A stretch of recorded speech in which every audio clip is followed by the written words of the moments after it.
You feel this nervousness on the phone there?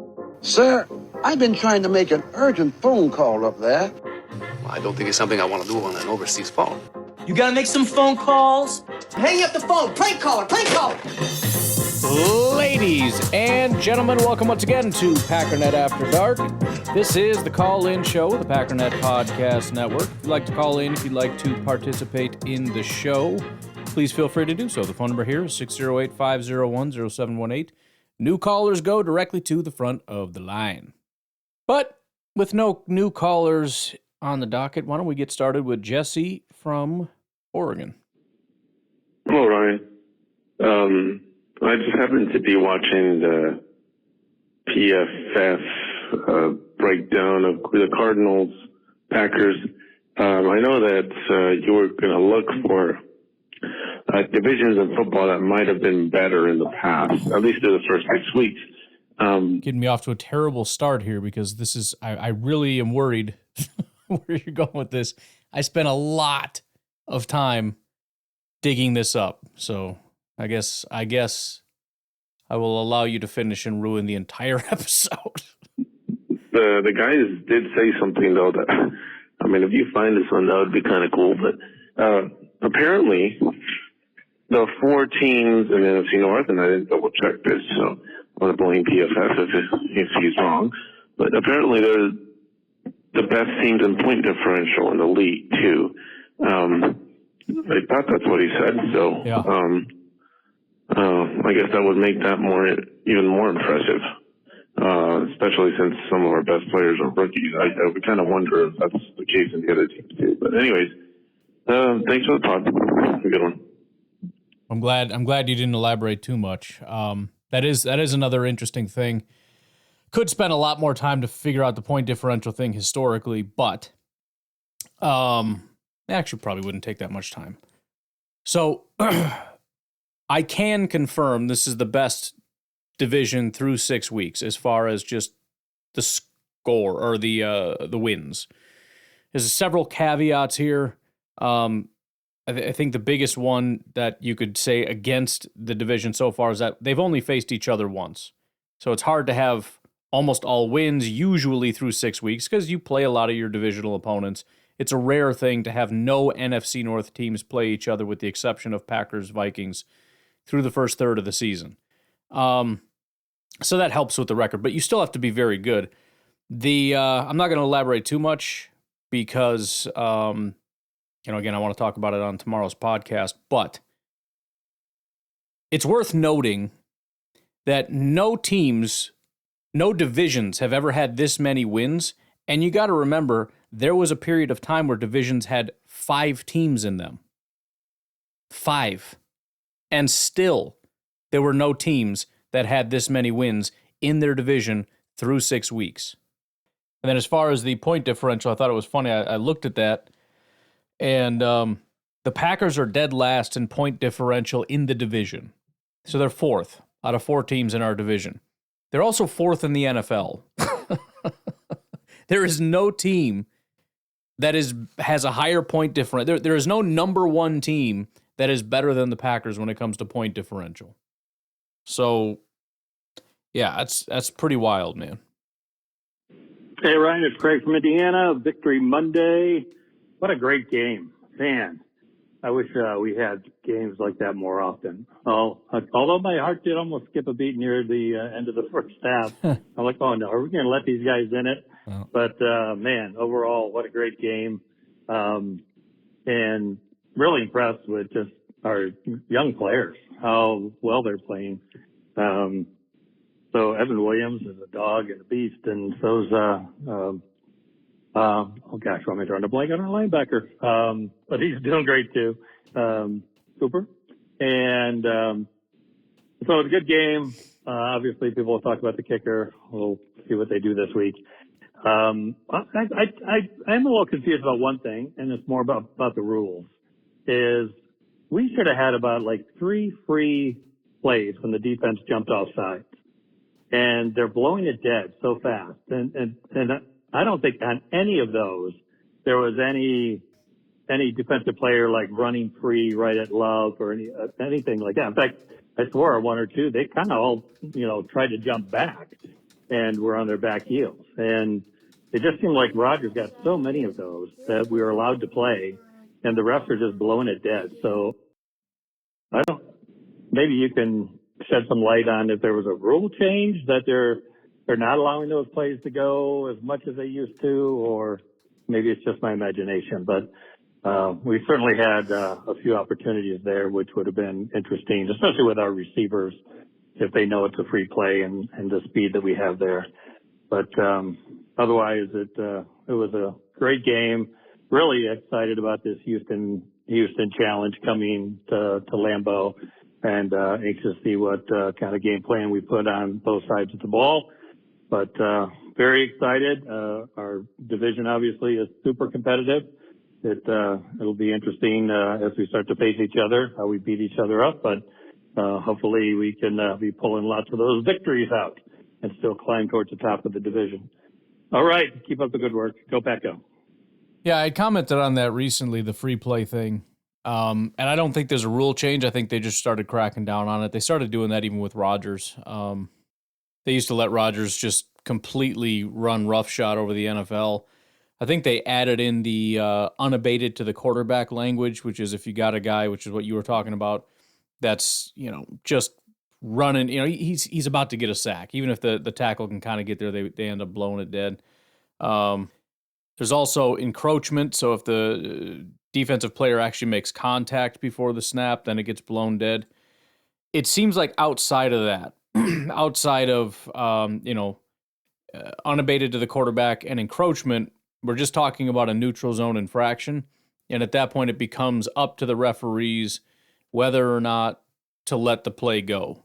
And it's been my observation and seemingly yours and probably a lot of other people's that they've really started to crack down on that a lot, which is unfortunate because, yeah, I agree. I think on those plays, a lot of those plays, they could just let it go. But I think the NFL wants to err on the side of caution. And it's tough because it's hard to get an edge rusher, especially, to jump off sides and for a ref not to assume he's going to have some kind of an upper hand or advantage, which could lead to a sack, which could lead to an injury, which is on you because the quarterback isn't just going to stop playing and turn around and say, "Hey, he jumped. I don't want the free play." So it's up to the ref to protect the quarterback, even though they almost always want the play to keep running. They're going to err on the side of caution, which sucks, but it is what it is. I think the only thing, a lot of times you might see a guy jump and then jump back, and he's almost disadvantaged because even though he jumped back, now he's getting a late start to go forward. The flag still comes out. Those are going to end up being allowed to go, but it just seems like anytime somebody comes full throat and just doesn't stop, they're going to blow it dead. Even if it looks like the offensive line's kind of got him held up. At least that's the way it seemingly is going. And again, I think it's at the ref's discretion, so you might have some that kind of let more go than others, but yeah, I think we're going to be seeing less and less of that, unfortunately.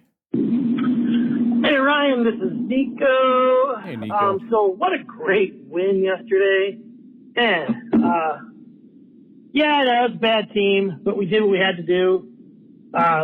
Love, I tell you, not that I doubted him, but, after the season, I was like, is he really going to be this good this year? And, I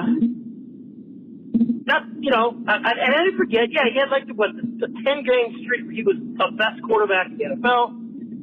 I just, you always kind of wonder, I tell you what, I know it's taken a few weeks, although I saw a stat yesterday, we're 6 games into the season, he's second in touchdowns, and he's off 2 games. That's fairly amazing.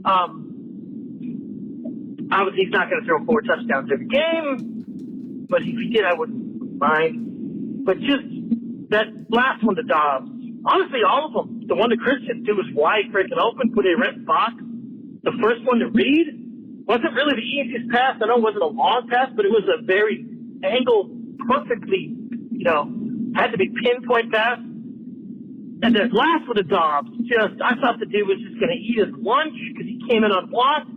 And he was running backwards and just huffed it up in the air. It flew 35 yards, and he was literally running backwards. That's a lot of strength in the arm. Sure. I mean, I don't know if I could throw the ball 35 yards in a car going 35 miles an hour forward. Anyways, just I think about that sometimes when I'm playing in the backyard with my kid, you know, and I could throw it from one end of the backyard to the other, and it's like, oh, it's a deep shot. Like, I can really launch that thing. And then you think about it, and you're like, that might be like, I don't know.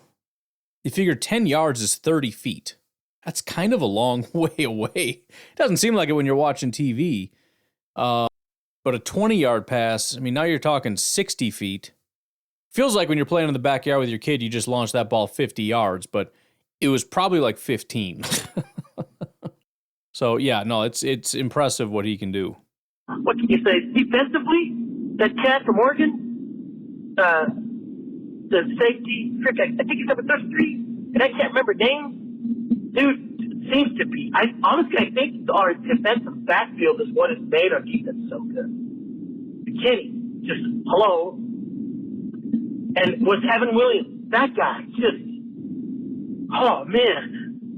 I've always believed, even though there are wild safeties who are like, yeah, they're not important. I've always believed if you don't have a good safety, you know, that's what everything builds off of. It's like pulling the plug out of the tub and trying to keep the water up, you know? Gosh, just love that. And I guess I made a comment about me wanting to get rid of Doubs. I haven't changed. Apparently he's just kind of a deadpan, emotionless dude. That's what I've been hearing, because I don't watch a lot of, you know, player interviews and stuff after the game. It is funny, though, that he's that way, very emotionless, but then decides to kind of rebel in a very emotional way. But whatever. Obviously, I want to keep the guy if he wants to stay. If not, let's get rid of him. Anyways, Rick and Go Pack Go next week. Can't wait. Peace. Yeah, I think I'm just going to be in kind of a wait and see sort of holding pattern when it comes to Romeo Doubs. Everybody has to come up with an answer immediately. Usually most people, you know, with a few, you know, cut him now comments, Nico. But usually it's, you know, it's done. He's perfect. Everything's fine. Leave it alone, as though there's never been controversy or issues or people that cause problems and get traded or whatever. I don't know what the future holds. I don't think anybody does. Romeo Doubs doesn't know what the future holds, nor does the Green Bay Packers in regards to Doubs. I think everybody's in kind of a wait and see mode. I have no doubt that Romeo means what he says when he said he wished he would have handled it differently, but that doesn't mean he's not going to have issues in the future. Doesn't mean that the team is going to be okay with it. Who knows what could happen? I mean, Jaden Reed could be the guy that goes off the deep end and starts hating everybody and wanting to. I don't know what the future holds. But right now, Romeo is a Green Bay Packer. He's playing and practicing with the Packers. He's producing as a Packer. And we'll just leave it at that for now. But, yeah, I am going to be paying attention. And, yeah, every time he has a little puss face, I'm going to wonder, you know, is that just him? Because I know it is him to some degree, but that doesn't mean it isn't a little extra. Doesn't mean there's not a little bit behind it, you know? I don't know. And maybe they're not entirely disconnected anyways. Why is he so disconnected? I don't know. But for right now, I don't know is as good as it's going to get, and we're going to leave it at that. But yeah, I'm excited about the backfield. We'll see how it goes. I mean, Jair seems to be having a pretty good year. I know he's been a little bit up and down. Not like number one corner in football type of year, but just steady, solid, good football player. You know, I'm perfectly happy with a top 15 corner type of performance from him. Kind of iffy on the rest of it. Spent a lot of time talking about looking at potential corner options and whatnot.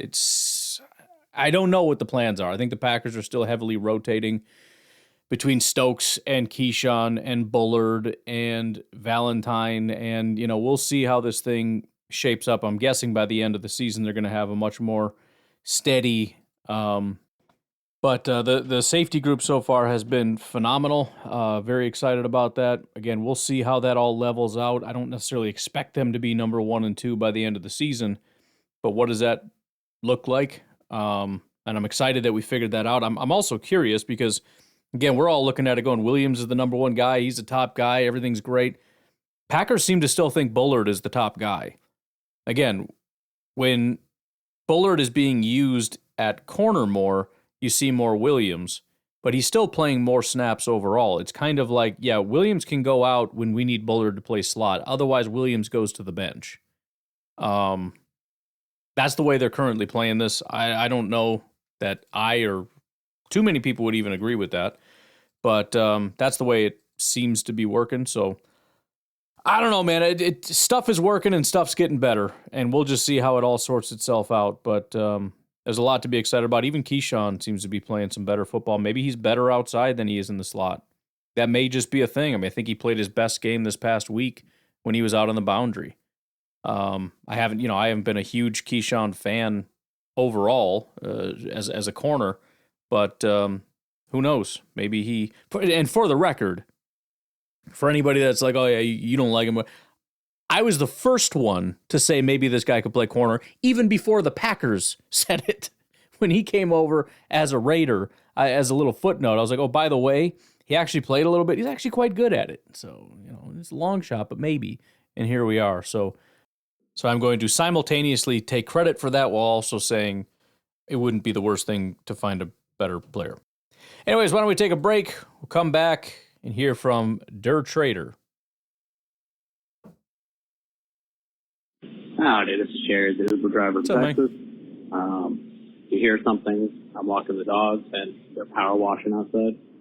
So, I don't know. But breaking news, Adams to the Jets. Rodgers reunited with Adams. What do you think? You called it, man. Good job.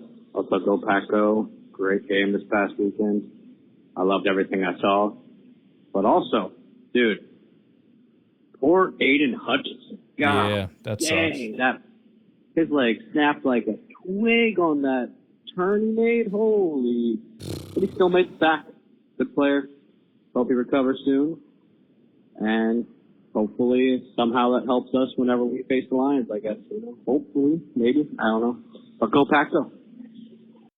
Yeah, it'll be interesting to see how much he was kind of holding down that defense, because Detroit defense is actually doing quite well. Looking at DVOA and whatnot, they're a pretty solid defense. But, as much as I think our defense largely is hinging right now on Jair, when he's not out there, the way you got to change the defense, it's just kind of scary. When he's in there, you can do some better stuff.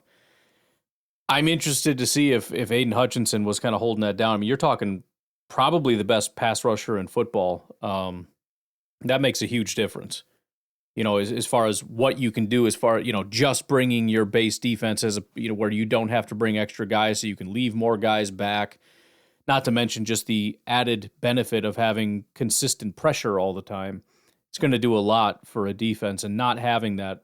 Not to say they're going to be a terrible defense, but it has to have, I would imagine, a pretty drastic negative effect. But yeah, that's pretty crazy what happened to him, and hopefully he has a full recovery. Hey, Ryan, TJ from Alabama. Just kind of checking in, joined the pod as normal. I must say, kind of enjoying the NFC North attention. Well, from a pure Packer standpoint, I probably would prefer the New England model, where the rest of the division sucks and we walk in with a, number 1 or number 2 seed every single season. Sure. Because while I agree with the whole iron sharpens iron type of thing, I think a cakewalk where you play a couple good games probably is a better path to the Super Bowl. But with that said, I'm enjoying the NFC North love. I think it's cool as hell that the top 4 point differentials in the entire league are all in the NFC North.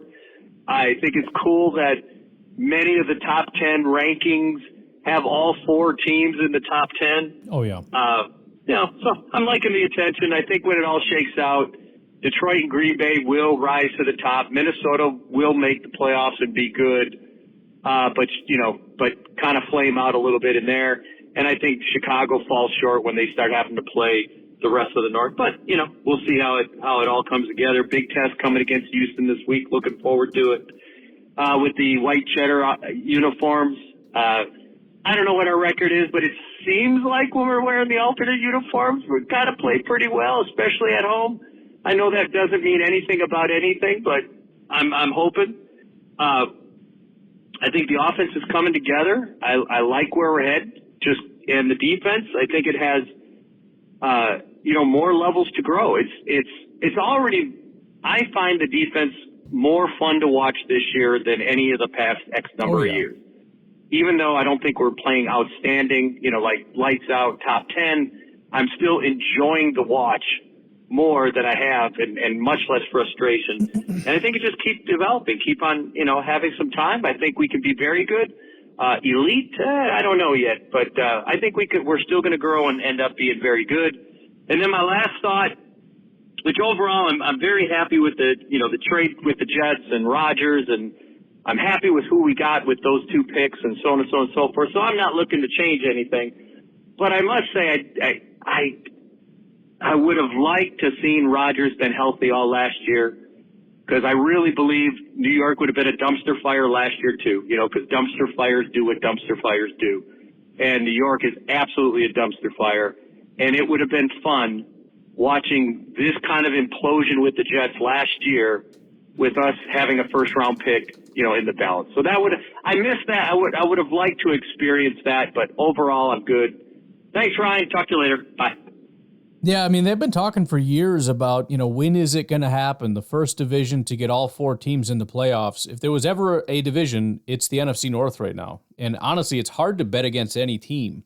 I've been talking about Minnesota and whatnot, but when you have the lead that they have as far as their record, and just as well as they're playing, fundamentally, and they're going to pluck off. Again, if we say 9 is the number to hit at a minimum, I'm assuming not everybody's going to be at 10 wins in the division. Everybody's loss is only to the rest of the division here on out. I don't even know what the record would be, but let's say you got to get to 9. I'd have to look and see if that's even possible, because we have a lot of divisional games coming up. Anyways, Minnesota's over halfway there already. So they are, I don't want to say they're locked in, but they're in a real good spot. And even Chicago, they've got a real cake schedule coming up the next, 2 to 3 weeks. I think I was saying their last 3 opponents are the 3 worst defenses, or pass defenses, I think it was, in football. The next 3 are the 4th and 5th worst pass defenses, as well as like the 25th ranked. So it's almost the bottom 6 in a row. They're going to win more games. And so you figure if they get to 6 over the next, even if they drop one, which they may not, they might just go straight to 7. But if they get to 6, I mean, come on, they're going to pluck off a couple more here and there, even in a tough schedule, even with a tough whatever. My only hope is that Caleb Williams doesn't start to hit a groove here, which he kind of already has, but you can kind of dismiss it and say, well, this is a bad team, whatever. I don't think he looks particularly good unless he's standing in a clean pocket with a wide open guy. That whole processing thing, it matters. And if he doesn't have that ability, like Justin Fields didn't have that ability, then it just maybe will never be a thing. But it's also possible he got off to a rough start against some tough teams and has had some time to settle in and got the bye week and a couple more easy games. Maybe by the time he actually gets into the gauntlet and they're playing a bunch of NFC North teams, it's actually just a good football team. So I don't know. I don't know how this is going to go. This is a good division, and it'd be pretty wild if there were 4 NFC North teams in the, as much as I would hate it, it would also be kind of cool in a weird way. Just watching the NFC North completely dominate the NFL and claw their way in with almost a certainty that someone's going to the Super Bowl. It's not really, but trying to keep the NFC North out of the Super Bowl would be very difficult in that scenario. But yeah, whether or not fans are going to end up liking the NFC North being difficult or easy is going to come down to whether or not we're on top of it or not. If the other 3 teams are good and they're kicking the crap out of us and we miss the playoffs, I'm going to have a hard time agreeing with people saying, yeah, I like having a tough division. I don't know, man. There have been some times we got in by the skin of our teeth in a bad division and then got hot at the right time and certainly were good enough to win a Super Bowl. I don't want to get hot at the right time but still miss the playoffs because we lost so many games to the division, et cetera, et cetera. It's just, again, the whole cost-benefit thing, I struggle to believe that the iron sharpens iron thing is that big of a deal. I mean, you play tough teams every single year. It's just a matter of how many of them. But yeah, I mean, if it's a good division and we end up at the top or second or whatever it is and we still make the playoffs, yeah, then at that point, definitely. It definitely makes a big difference. So we're going to be really good this year, Hey, Ryan, this is Aaron. So, Devontae got traded to the Jets earlier. Yeah. And I, as a Packers fan, have one thing to say about that. Interesting. Interesting that would happen. No, that's not the only thing I have to say about that. The other thing I have to say about that is identity theft is not a joke, Jets. Millions of families suffer every year. Dude, did Aaron Rodgers not watch The Office? Like, he should know that identity theft is not a joke. That's I mean, he was on it, so I'm guessing he knew a little bit about it. ridiculous. But anyways, so I know that Rodgers is probably like the happiest person in the world right now that he's finally got the gang all back together. I wouldn't doubt that Randall Cobb comes out of retirement. I mean, that's probably not going to happen, but I mean, it could. Jordy Nelson's probably leaving the farm right now, going and driving up to New York. But honestly, I think that Devontae isn't going to help the Jets a ton. They could win another game or two because of this signing and this trade. I'll fully acknowledge that. Like, Rodgers is going to have his guy back and he's going to be comfortable, but at the same time, they're still the Jets. Nathaniel Hackett's still the offensive coordinator and literally had play calls taken from him.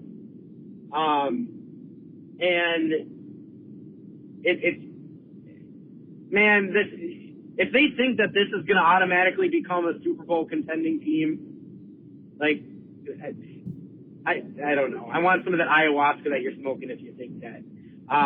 Cause no, bro. That's not happening. And I'll eat my words if I'm wrong, but I just can't see it. That team is so, the Jets, like, that team is the Jets, man. Like, that doesn't, I don't know. Anyways, so, yeah, that's my thought on the matter is it's going to be fun to see them play again. Rodgers had a Hail Mary the other day, or not the other day, but yesterday, which that was really cool to see because, I mean, that's a classic Aaron Rodgers thing. And then also getting your coach fired and then demanding your player is to come to your team is also a very Aaron Rodgers thing. It's been a very Aaron Rodgers couple days is the best way to describe it. But yeah, anyways, peace out. Up to 3 minutes. Bye. Yeah, I mean the whole, like, I have nothing to do with any of this stuff going all the way back to when he was, initially joining the Jets. There were reports that he was trying to get all these people and, oh, no, I'm not, whatever. Just, I don't know why I don't know. I don't know why it's got to be such a contentious thing.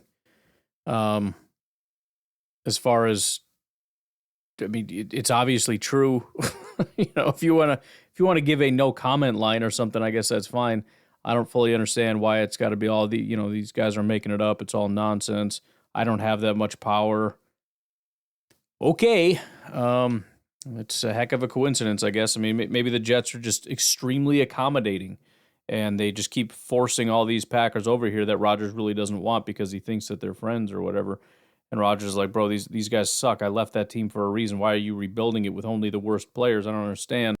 And they're like, well, let's go get you Devontae. That'll help, right? Like, well, I guess, but yeah, whatever. Maybe that's what's happening. I don't know. Who's to say? Who can know these things, Hey, Siri. Not Siri, Ryan. What am I? I was just telling Siri to call Ryan.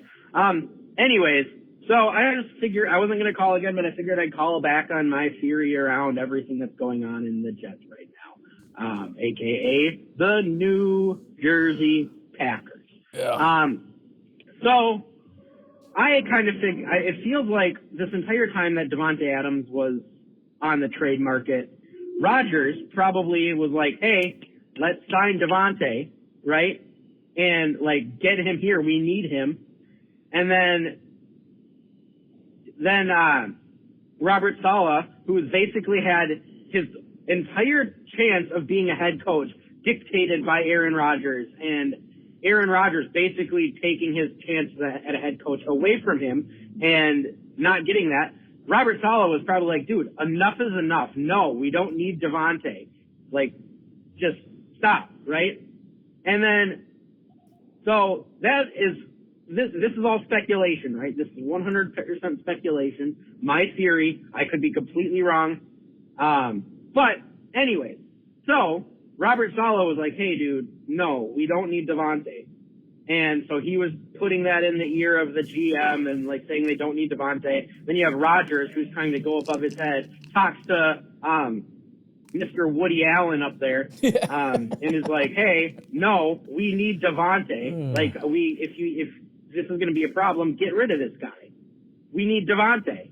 And so then the next thing you know is Woody Guthrie over here is like, okay, fine, we'll fire this head coach because Mr. Rodgers' neighborhood really wants this number 17 guy. And yeah, so they fired him, and then like I saw this coming from a mile away. Once Saleh got fired, I was like, yeah, they're going to trade for Rodgers now. And sure enough, I'm speaking all over myself. They traded for Devontae. I saw it a mile away.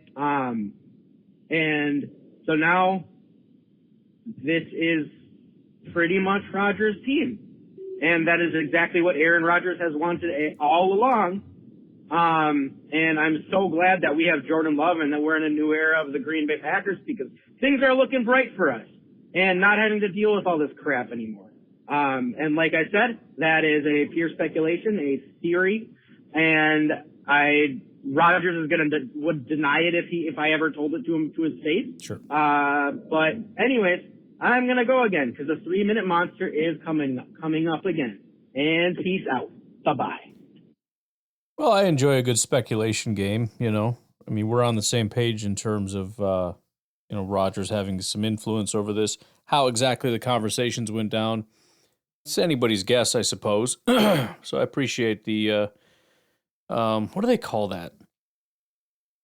There's a term in video games where you kind of like build a backstory in your head. I can't remember what the heck that's called, but yeah, I mean, you kind of build that out as you go.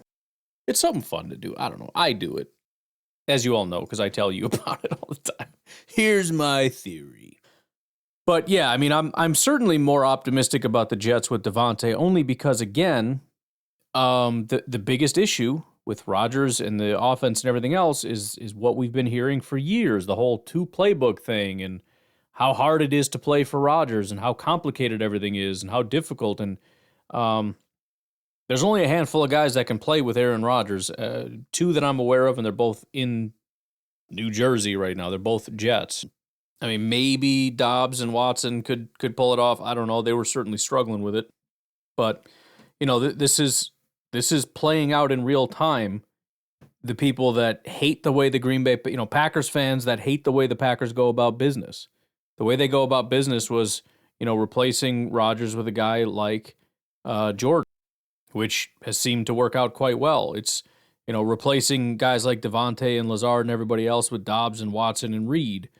It's replacing, Mercedes Lewis and all the other tight ends we took swings at with Tucker Kraft and Musgrave.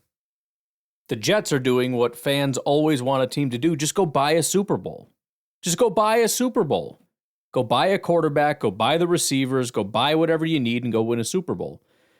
And, again, those plans always work better in our head than in reality. They don't usually super pan out, and we're seeing that.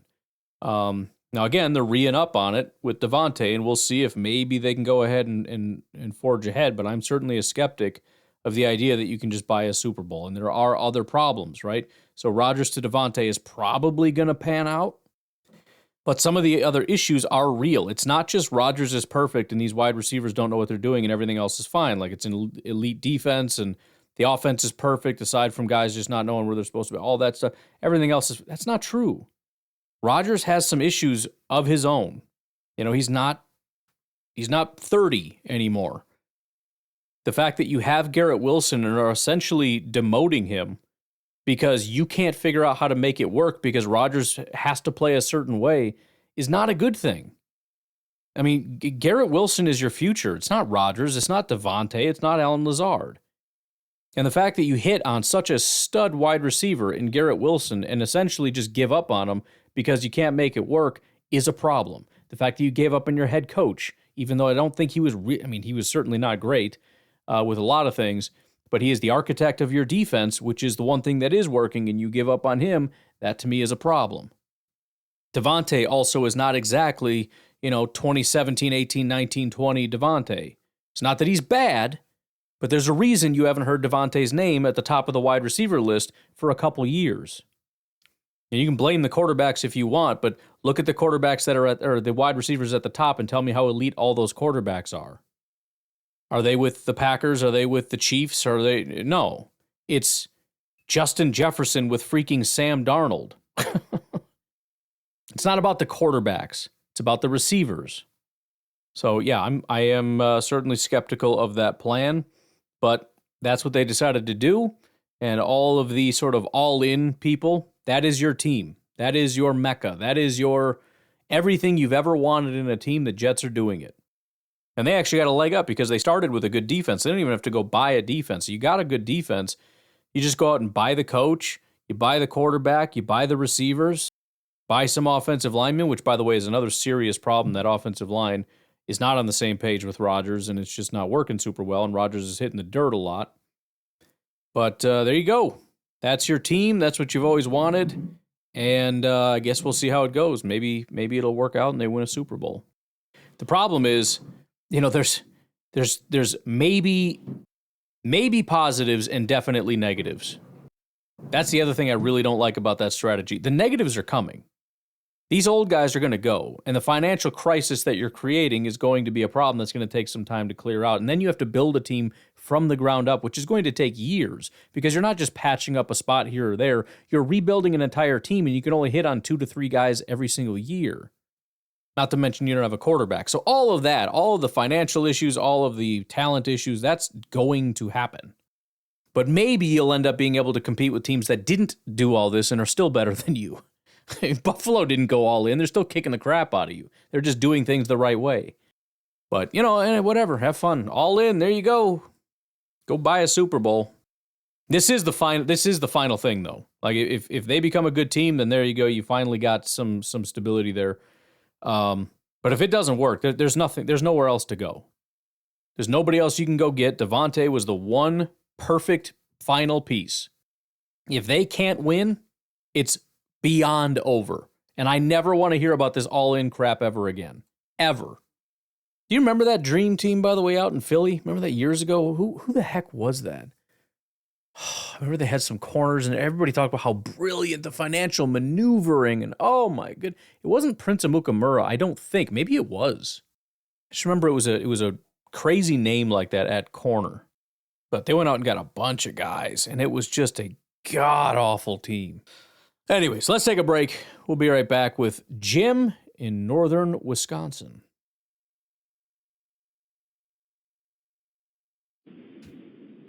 Hey, Ryan, Jim from up here in Bayfield. Somebody keeps hammering on this. I was wondering where in northern Wisconsin. Let's find out where Bayfield is. Issue of Goody's first-round defensive picks. Since he took over, and how abysmally horrible they have been. If you go back and look, Clay Walker, terrible, absolute horrible linebacker. I'll give him credit for Devonta Wyatt. He is starting to come around. It's too bad he got hurt. But Clay Walker, terrible. Van Ness, horrible. He has not improved in any measurable way since last year. He still only has one power move, and that's it. And once that's done, he's done. You go back a little further, you look at Stokes, constantly injured. And when he has been on the field, he's been, bad. So total bust there. Darnell Savage, we've got a couple of years out of him, but the fact that he's still not on the team tells you a whole lot about that pick. Gary is turning into a bust right in front of our eyes. There was excitement about him, but that's, obviously not going in the right direction. So you almost have to call that a bust if he somehow turns it around. I mean, it's just defensive pick after defensive first-round pick have been horrible. And it's really hurting this team, because imagine if those guys all hit. I mean, just think of how good this defense could be. Anyways, that's what I got. Hope we talk about it later. Yeah, I mean, there's certainly some frustration. I would certainly phrase it differently and not nearly as negatively as that. I don't disagree on, Stokes didn't work. Savage didn't work. Quay, I've been sort of on the side of, some people want to be patient, and I'm unwilling in any capacity to be patient with him. So I want to be clear that this isn't just straight up bootlicking on some of this other stuff. But I also don't want to just leave things out. First of all, I think it's too early for Lucas Van Ness. I'm discouraged, but at the same time, he didn't have a terrible year. And this year is an entire anomaly. I don't know what's going on this year. I really don't. But I struggle to judge Van Ness based on this year where the entire defensive line is broken. I refuse to judge Rashawn Gary based on this year where the entire defensive line is broken, and he has been a very good pass rusher for us.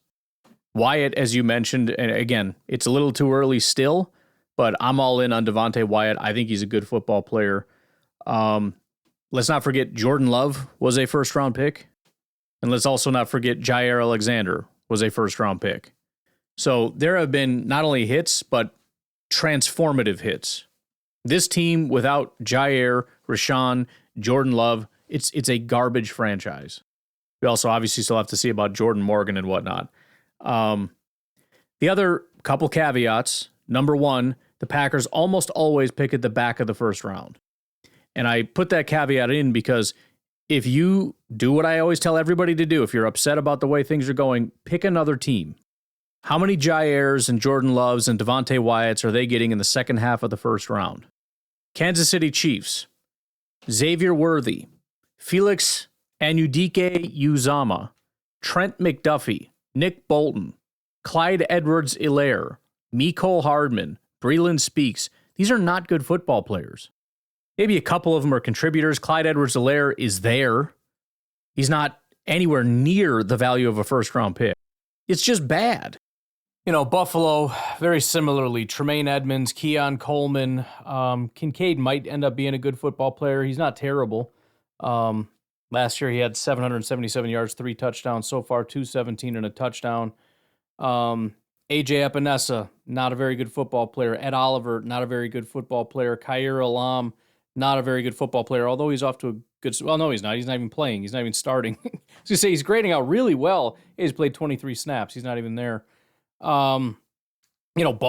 And all these teams have got some hits, but Baltimore, half the first-round picks that they have aren't even on their team anymore, like Patrick Queen, Hollywood Brown. I think, was it like 2022, they had like 2 first-round picks were really big hits, but especially if you look outside of the top 10. You look at a lot of teams like, oh, look at this and this and this and this. I don't care about teams that have loaded up in the top 10. You look at the Texans, for example, they had like 1 pick outside of the top 10, and it was Kenyon Green picked at 13. He is an abysmally bad guard. So I don't mean to say that I am overly joyed with what's happening. I do wish, even at the back of the first round, that the hit rate was a little bit higher. I will say I think his overall hit rate is unbelievably good. He reminds me of Ted Thompson. Ted Thompson could not hit a first-round pick to save his life. He just couldn't. He had, early on he had some hits, and then he just couldn't find a single first-round pick worth a darn. But man, did he capitalize on second-round wide receivers and, third-round, fourth-round guys, Mike Daniels and David Bakhtiari and, just all these guys that just made a really good football team. So I don't know, man. I think if this offensive lineman doesn't pan out, we're certainly headed in a bad direction. Whereas, early on, you had Jair, and I still like Rashawn, and, more hits than misses. Now I think we're trending toward more misses than hits. But again, I'm not worried about it. I'm looking at the draft class as a whole. Like this year, if the offensive lineman doesn't pan out, do I say he's a piece of crap because he missed on a first-round pick? Or do I say, holy crap, look what we got in Edger and Cooper. Look what we got in, the safeties that we drafted. Overall, are you content with having the talent that we got, or are you pissed that we didn't get the first-round pick? I'm just saying hypothetically. Let's say things stay as they are, where the first-round pick offensive lineman isn't very good, the safeties are good, and the linebacker's quite good, and who knows about the running back and whatnot, whatever. But I would say it's a good draft class. Last year, well, he's a piece of crap because look at Lucas Van Ness. Okay, but we got Jaden Reed. We got Tucker Kraft. We got Colby Wooden. We got Dontavian Wicks. We got Carl Brooks. We got Carrington Valentine. Like, are we just going to disregard that because Van Ness isn't playing well? Quay Walker's terrible. Okay, what about Wyatt? What about Watson? What about Dobbs? What about Zach Tom? What about Kingsley Enagbare? What about Rasheed Walker? That was an elite draft class. We don't need to talk about 2021. Don't worry about 2021. But again, 2020, Jordan Love. That's it. Don't care about the rest. Jordan Love, franchise quarterback for the future. 2019, yeah, Darnell didn't work out. Rashawn Gary, Elton Jenkins. It's not bad for, 5 years later, still having what I would consider two top-tier players. Again, I'm really concerned about what's happening on the defensive line. But that's kind of as a whole, which again, I am putting on the defensive coordinator. If it was one player or two players, maybe. When it's literally every single human being on the defensive line, I'm putting it on the defensive coordinator. So, if the trade-off is he's going to consistently get worse at the first round, but he's going to have these just dominant, the last 3 years after the first round, he has been just out of control good with the amount of talent that has been found. And that assumes Lucas Van Ness doesn't improve. And it assumes that Wyatt is not a good football player. And it assumes that Jordan Morgan isn't a good football player. There's a lot of assuming. But even if you assume that, the last 3 years, amazing. So I'm just not worried about it. I honestly don't care. Again, it reminds me of the Ted Thompson era. Finding guys like Jamal Williams and Aaron Jones and even the linebackers like Jake Ryan and Blake Martinez. For a very brief period of time, they were pretty good football players, especially considering where they were drafted. Ripkowski was valuable for a little while as a 6th-round pick, sure. Lindsley was a 5th-round pick. Janis is a 7th-round pick. Eddie Lacy, Bakhtiari, J.C. Treader, Micah Hyde.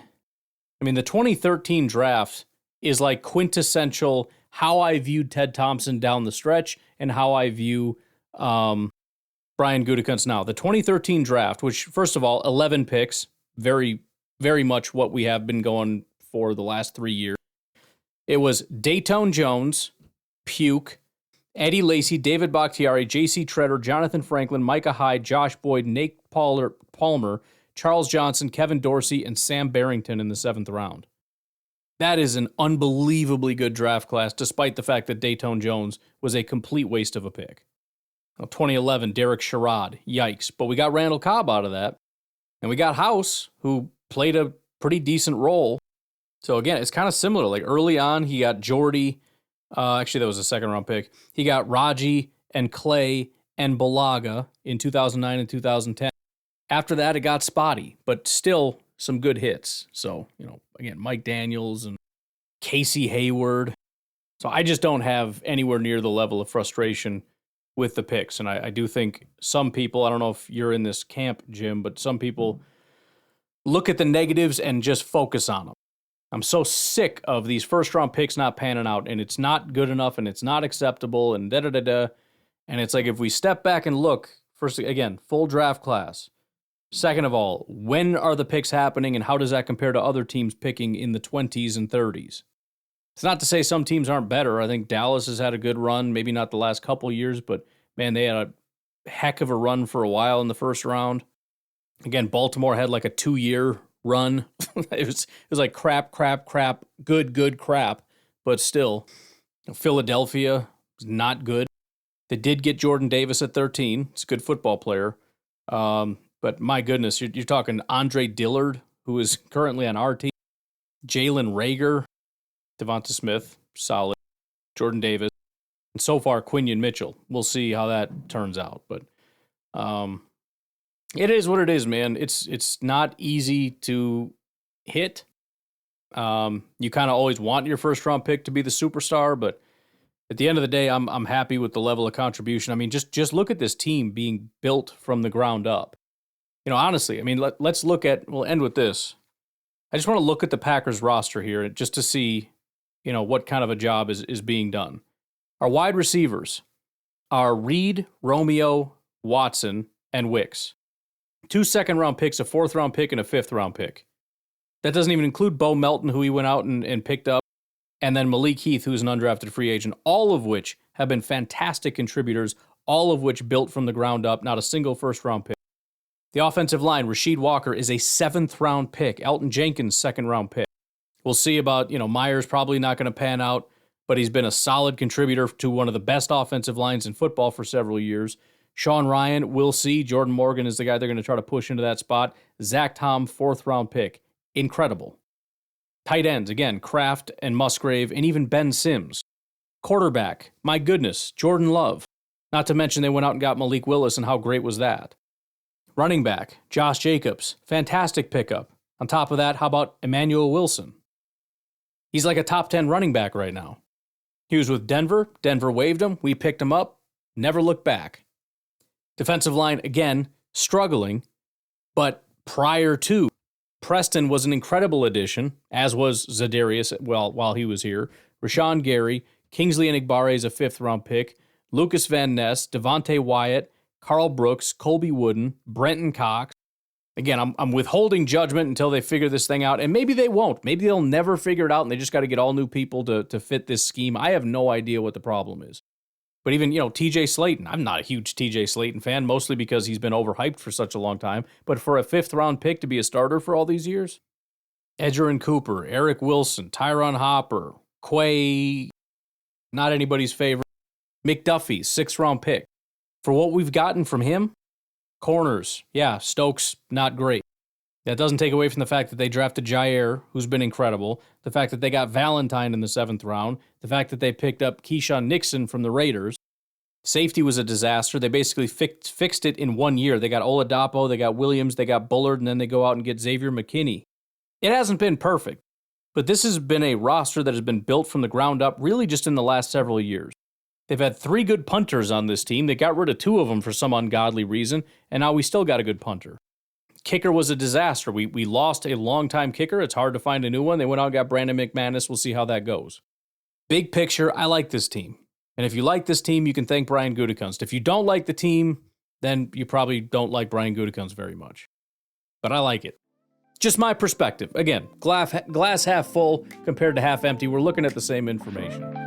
All right, I'm going to get out of here. You guys have a good rest of your night. I will talk to you tonight, tomorrow, whatever. Have a good one. Bye. Adams flew east like a bird on the breeze, chasing old dreams, bringing Rodgers to his knees. But it's the same old Jets trying to be bold. They got green in their name but can't find no gold. They think they'll win big, but we all know the story. New York's still looking for last decade's glory. Packernet After Dark, taking the crown. We roll through the north, never backing down. We got love in the pocket, fire in the sky, while the Jets shoot blanks trying to fly high.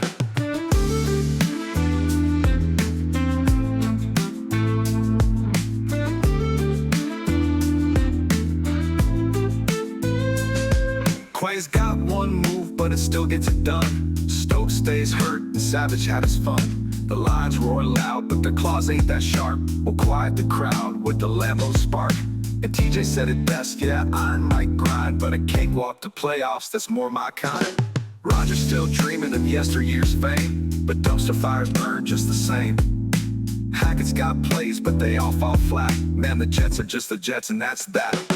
Packernet After Dark, taking the crown. We roll through the north, never backing down. We got love in the pocket, fire in the sky, while the Jets shoot blanks trying to fly high.